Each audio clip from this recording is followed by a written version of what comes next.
Shalom bien-aimés dans le Seigneur, notre méditation du jour s'intitule « Fortifiez-vous et ayez bon courage ». Nous tirons notre texte dans Josué chapitre 1, le verset 7, qui nous dit ceci « Fortifie-toi seulement et aie bon courage, en agissant fidèlement selon toute la loi que Moïse, mon serviteur, t'a prescrite. Ne t'en détourne ni à droite ni à gauche, afin de réussir dans tout ce que tu entreprendras. » Alléluia.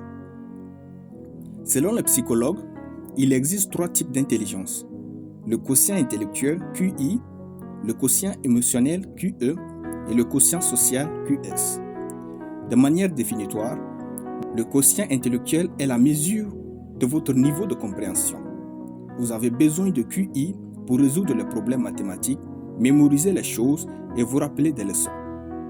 Le quotient émotionnel est la mesure de votre capacité à maintenir la paix avec les autres, à respecter le temps, à être responsable, à être honnête, à respecter les limites, à être humble, authentique et attentionné.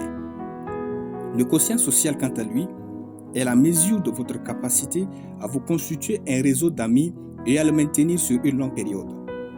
Ces psychologues donnent ensuite leurs conclusions en 3 points.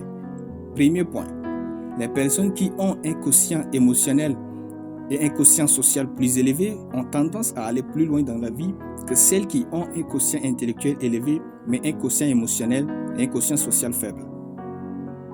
Il souligne ici que la plupart des écoles capitalisent sur l'amélioration des niveaux de quotient intellectuel tandis que le quotient émotionnel et le quotient social sont minimisés. Deuxième point, un homme qui a un quotient intellectuel élevé peut finir par être employé par un homme qui a un quotient émotionnel et un quotient social élevé, même s'il a un quotient intellectuel moyen. Troisième point, votre quotient émotionnel représente votre personnage, tandis que votre quotient social représente votre charisme. Pour finir, ils ont conseillé de céder aux habitudes qui améliorent ces 3 quotients, en particulier notre quotient émotionnel et notre quotient social. Plus tard, à la surprise de tous, ils ont découvert un 4e quotient, un nouveau paradigme. Il s'agit du quotient d'adversité QA. Ce dernier quotient est la mesure de votre capacité à traverser une période difficile dans la vie et à en sortir sans perdre la tête. Face à des problèmes, le quotient d'adversité détermine qui abandonnera sa famille et qui envisagera le suicide.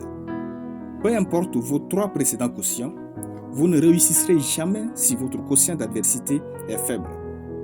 Dans notre verset, Dieu était en train de bâtir le quotient d'adversité de Josué. Il lui dit « Fortifie-toi seulement et aie bon courage, en agissant fidèlement selon toute la loi que Moïse, mon serviteur, t'a prescrite. Ne t'en détourne ni à droite ni à gauche, afin de réussir dans tout ce que tu entreprendras. » Plus vous n'abandonnez jamais lorsque les choses sont dures pour vous, plus fort vous devenez. En agissant ainsi, vous ne pourrez que réussir dans vos entreprises. La réussite dépend plus de votre capacité à rester fort et à ne pas abandonner quand même vous y avez le droit que de vos talents. Fortifiez-vous et ayez du courage dans votre marche. Alléluia. Nous allons prier. Merci Seigneur Dieu pour ta parole dans mon esprit. Je déclare que je suis résilient, tenace, prêt à mener toutes choses à terme au nom de Jésus.